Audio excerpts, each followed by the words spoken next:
Hey, what's up guys? This is Anthony from Anthony's Customs, and for this review we're looking at the new Peter Parker Spider-Man from the Space Venom Build-A-Figure wave of Spider-Man Legends. This guy, some people are saying it's the new best Spider-Man easy counterpart to the Pizza Spider-Man, which is of course the counterpart to the McFarlane Spider-Man. I don't know. I think you're going to have to make a judgment call on that. After seeing this review, I'll give you all the information you need to know to decide if you want to buy it. So let's get it off the stand and take a closer look. Okay, so right off the bat, it's good to note the height because this guy is tiny. A little bit less than 5 3/4 inches, which means he's very small in relation to other legends, only about 14.5 centimeters.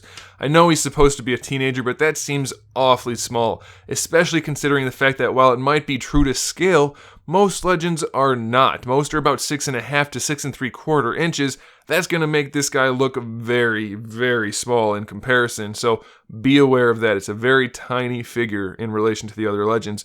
Some good things, though, is he has a total of 6 interchangeable hands. We have 2 fist hands, 2 thwip or web-slinging hands, and then 2 wall-crawling hands. So that's really nice.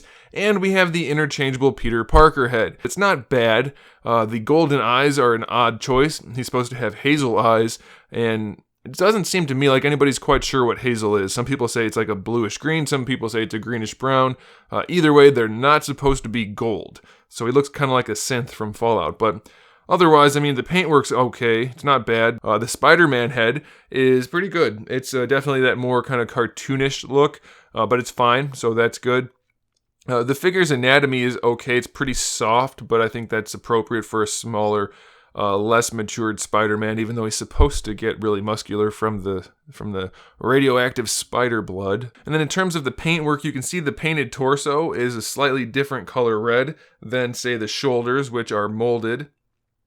And then we have the painted bicep area, which is a very different red from the molded shoulders.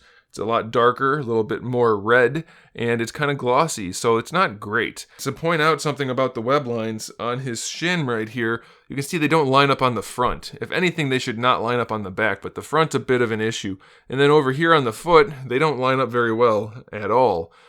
And then on the chest, right around this area, right under the pecs, that's how it came. Lots of scratch marks and chewed up marks on the red paint. Not great. It's just blah. Same thing on the back spider there. It's not looking so hot. But as far as articulation goes, he can look all the way up, all the way down, side to side. Little bit of play, but not very much leaning it. You can lean the back pretty far back. You can lean it pretty far forward also.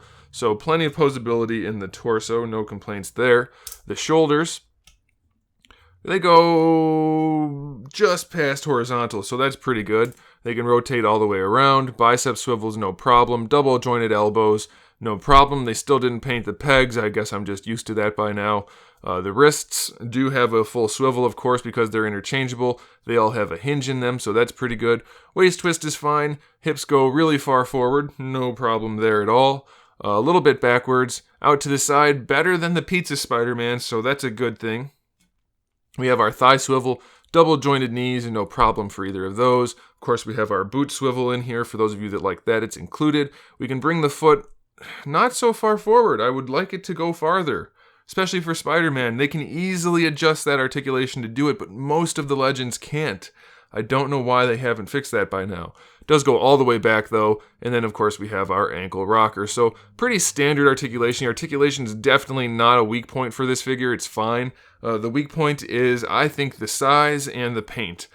Definitely leaves something to be desired for the paint, and the size is arguable, but for me, it looks like he doesn't belong with the rest of the figures. He's just very, very small. In fact, let me grab the Spider-Girl figure. If I can reach it, I can. She's going to make him look tiny. Like, way bigger. He doesn't look like that doesn't look right. It looks completely out of scale. I don't know, that's going to be up to you, but the rest of the figures just all around pretty average, so I don't know, but it's good enough for those of you that want it. I think you'll be okay with it. Just know that the paint's not super clean. So there you go, guys. Thanks for watching. Make sure you subscribe to the channel. I have new videos every single morning. All kinds of good stuff. Action figures, custom figures, video games, movies, TV shows, all kinds of stuff. So make sure you subscribe, and in the meantime, keep collecting.